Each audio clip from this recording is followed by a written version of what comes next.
యేసయ్యా యేసయ్యా యేసయ్యా యేసయ్యా హల్లెలూయా hosanna హల్లెలూయా hosanna.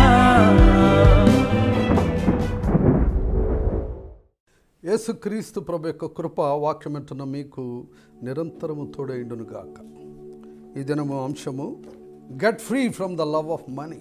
ధనాపేక్ష నుంచి విడుదల పొందటానికి మనం ఒక భాగాన్ని మనం ధ్యానించాం. ఇది రెండవ భాగంగా చెప్తున్నాను. ఇందులో 5 కన్ఫెషన్స్ గురించి మనం ధ్యానిద్దాం.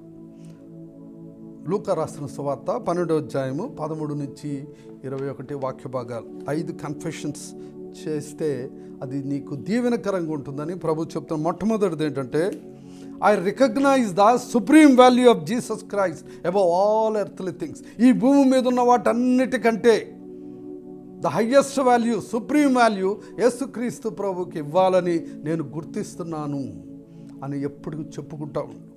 కారణం ఏంటంటే, నువ్వు ఆ విధంగా చెప్పుకుంటుంటే యేసుక్రీస్తు ప్రభుకు నువ్వు వాల్యూ ఇస్తున్నావంటే నువ్వు ఖచ్చితంగా పరిశుద్ధ గ్రంథాన్ని ధ్యానించేవాడవై ఉండాలి, చదివేవాడవై ఉండాలి, వాక్యాన్ని వినటం నేర్చుకోవాలి, శ్రద్ధగా వాక్యాన్ని ధ్యానించడం నేర్చుకోవాలి, ప్రార్థన చేయటం నేర్చుకోవాలి, ప్రైజ్ అండ్ వర్షిప్ చెల్లించేవాడుగా ఉండాలి, కృతజ్ఞతలు చెల్లించే ప్రార్థన చేయాలి అనుదినము, కుటుంబంతో కలిసి ప్రార్థించేవాడుగా ఉండాలి, భార్యాభర్తలు కలిసి ప్రార్థించాలి, సంఘముతో కలిసి ప్రార్థించాలి, పరిశుద్ధులతో కలిసి ప్రార్థించాలి, సమయం దొరికినప్పుడల్లా ప్రార్థన చేసేవాడుగా ఉంటున్నావు అంటే దాని గుర్తు you are giving the supreme value to Jesus Christ above all the things on this earth. ఈ భూమి మీద అన్నిటికంటే నువ్వు సుప్రీం వాల్యూ ప్రభుకి ఇస్తున్నట్టుగా లెక్క. ఫిలిప్పీలు రాసిన పత్రిక 3వ అధ్యాయము 8 నుంచి 14 వచనాలు తీసినట్లయితే అందులో ఒక 5 విషయాల గురించి క్లుప్తంగా చెప్తాను. మొట్టమొదటిది ఏంటంటే, యేసుక్రీస్తుని గురించిన అతి శ్రేష్టమైన జ్ఞానమును పొందుకోవటానికి నువ్వు ప్రయాసపడాలి. దాని కొరకు సమస్తాన్ని నష్టంగా ఎంచుకున్నా కూడా ఏమీ కాదు. క్రీస్తును సంపాదించుకోవాలి. We should gain Christ. మూడోది, you be found in Christ. క్రీస్తునందు నువ్వు కనబడాలి. నాలుగవది, క్రీస్తునందలి విశ్వాసంలో అయిన నీతి నువ్వు పొందుకుంటూ ఉండాలి. అనగా నీ విశ్వాస పరిమాణము ఎప్పుడూ తగ్గిపోవటానికి వీల్లేదు. వినుట వలన విశ్వాసం కలుగును. అది యేసుక్రీస్తు గురించిన మాటలు వినటం వల్ల నీ విశ్వాసం పెరుగుతూ ఉంటుంది. దేవుని దగ్గర నుంచి వచ్చే నీ విశ్వాస పరిమాణాన్ని బట్టి దేవుడు అనుగ్రహించే నీతి నీకు నీ అకౌంట్లో జమ చేయబడుతూ ఉంటుంది. ఐదవదిగా ఏంటంటే, యేసుక్రీస్తు ప్రభుని గురించి నువ్వు బాగా తెలుసుకోవాలి. క్రీస్తుని గురించిన జ్ఞానములో నువ్వు వర్ధిల్లుతూ ఉండాలి. అంతేకాదు, క్రీస్తు ప్రభు యొక్క పునరుత్థాన శక్తిని నువ్వు ఎరగాలి. You should experience the power of resurrection in your life. అది నువ్వు మారు మనస్సు పొందినప్పుడే అది సాధ్యమవుతుంది. తిరిగి జన్మించిన అనుభవాన్ని పొందుకోవటం అంటే క్రీస్తు పునరుత్థాన శక్తిని నువ్వు జీవితంలో అనుభవించినట్టుగా లెక్క. నీ జీవితంలో మార్పు కావాలంటే, చీకటి నుంచి నువ్వు వెలుగులోనికి రావాలంటే, మరణము నుంచి నువ్వు జీవంలోనికి రావాలంటే ఆ పునరుత్థాన శక్తితో అభిషేకించబడటం, పునరుత్థాన శక్తిని అనుభవించగలగటం నీ జీవితంలో చాలా ప్రాముఖ్యమైనవిగా నువ్వు గుర్తించాలి.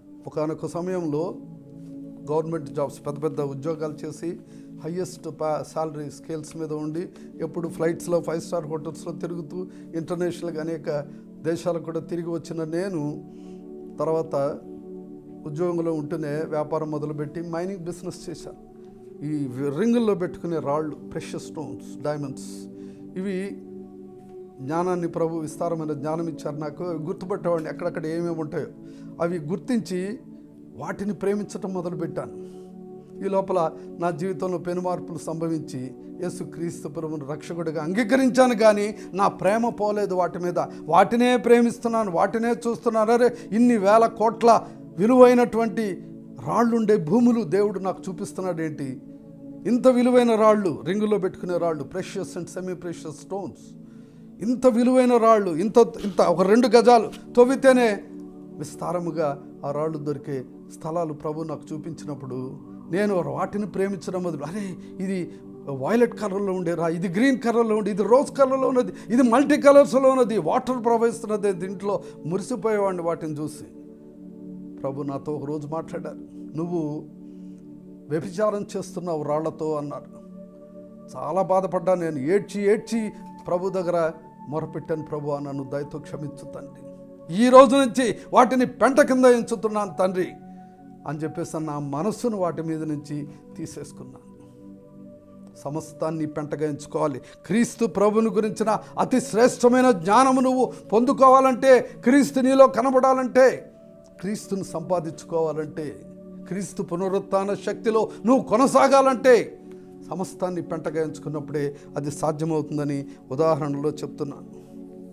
దేవుని నామానికి స్తోత్రములు కలుగును కాక. అలాగే రెండవ కన్ఫెషన్ ఏంటంటే, ఈ ధనాపేక్ష నుంచి నాకు విడుదల కలుగుతున్నది ప్రభువా, ఖచ్చితంగా నువ్వు ఇస్తున్నావు తండ్రి అని కన్ఫెషన్ చేయాలి. కీర్తనలు 119లో 36వ వచనములో ఒక మాట ఉన్నది, incline my heart to your testimonies father God. నీ శాస్త్రముల తట్టు నా హృదయాన్ని తిప్పుతండి, నీ సాక్ష్యాల చుట్టూ నా హృదయాన్ని తిప్పుతండ్రి, నీ ఆజ్ఞల తట్టు నా హృదయాన్ని తిప్పుతండి. Not to the selfish gains, స్వార్థంతో కూడిన లాభాన్ని ఆర్జించడానికి కాక,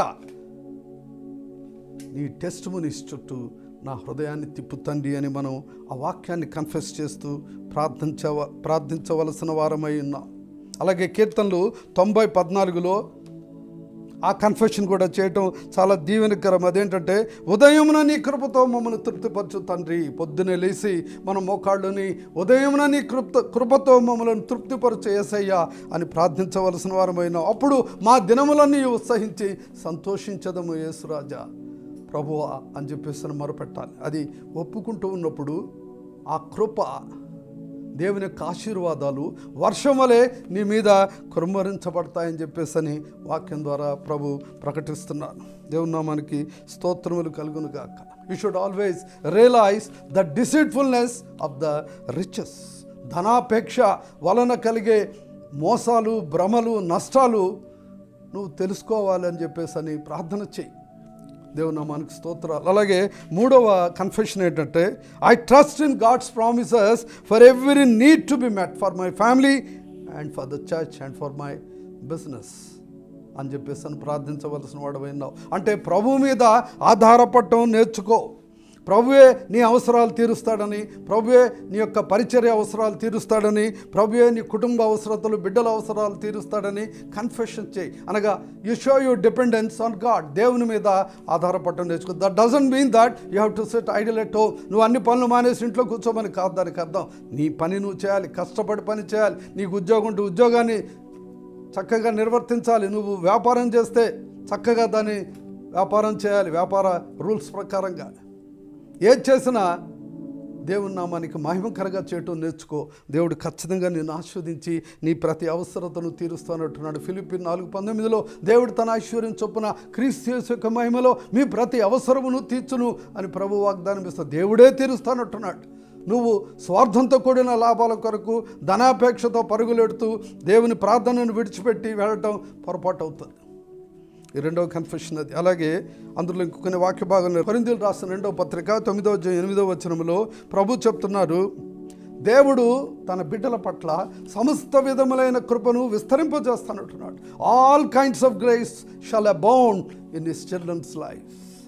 తన బిడ్డల జీవితాల్లో సమస్త విధములైన కృపను తండ్రి అయిన దేవుడు యేసుక్రీస్తు నామంలో విస్తరింపజేస్తానంటున్నాడు. అయితే దెర్ ఈస్ ఎ పర్పస్. దానికి ఒక ప్రత్యేకమైన ఉద్దేశం అనేది. మొట్టమొదటిది ఏంటంటే, ఉత్తమమైన ప్రతి కార్యమును చేయటకే నీకు దేవుడు కృప చూపుతానంటున్నాడు. Not for doing things that are against God. దేవునికి వ్యతిరేకమైన పనులు చేయటానికి దేవుడు నిన్ను ఆశీర్వదిస్తానని చెప్పట్లేదు.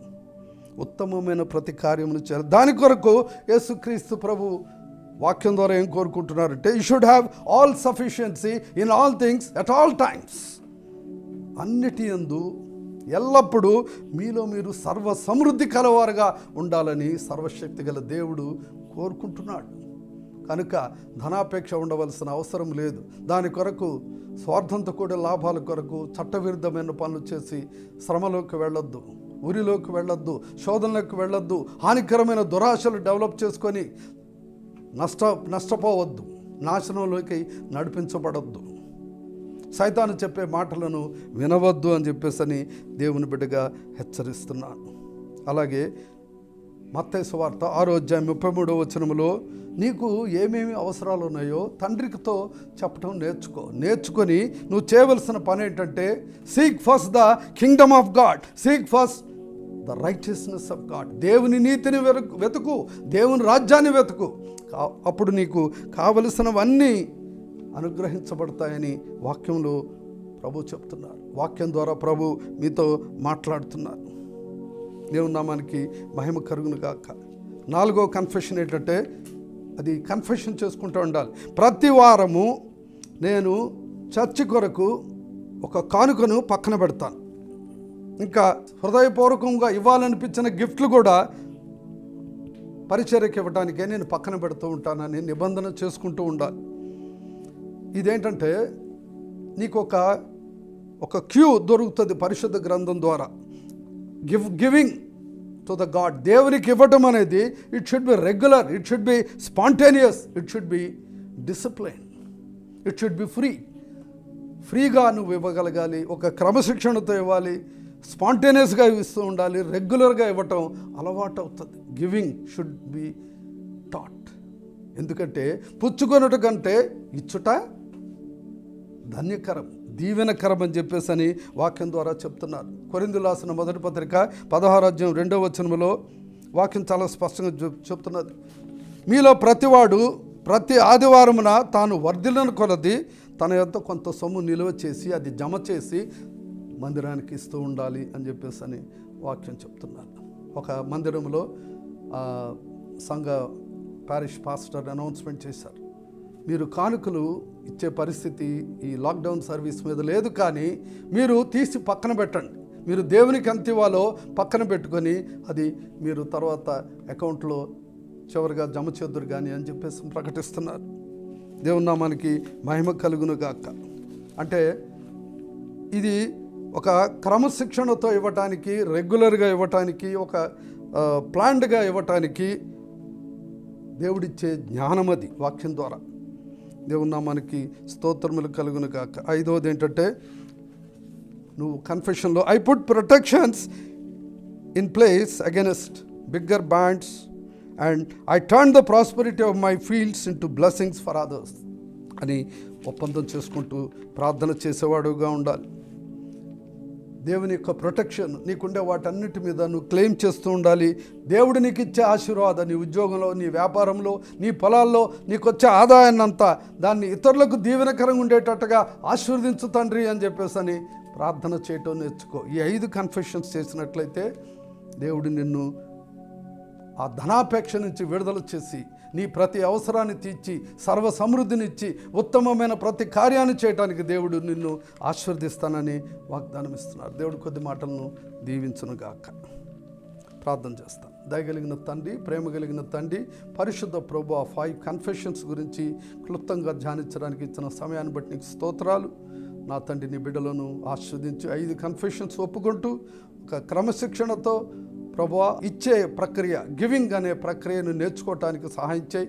వాక్యం ద్వారా హెచ్చరించాను తండ్రి. పరిశుద్ధురా, నీ పరిచర్యకు, నీ వాళ్ళు వెళ్ళే లోకల్ చర్చ్కి, ఆత్మీయ తల్లిదండ్రులకు బహుగా ఇచ్చేవారుగా వాళ్ళని ఆశీర్వదించమని అడుగుతూ, తద్వారా ఆకాశ వాకిళ్లను విప్పి విస్తారమైన దీవెనలు ఆ బిడ్డల మీద కుమ్మరించమని అడుగుతూ యేసుక్రీస్తు నామములో కొద్ది వినపాలు వేడుకుంటున్నాం తండ్రి. ఆమెన్.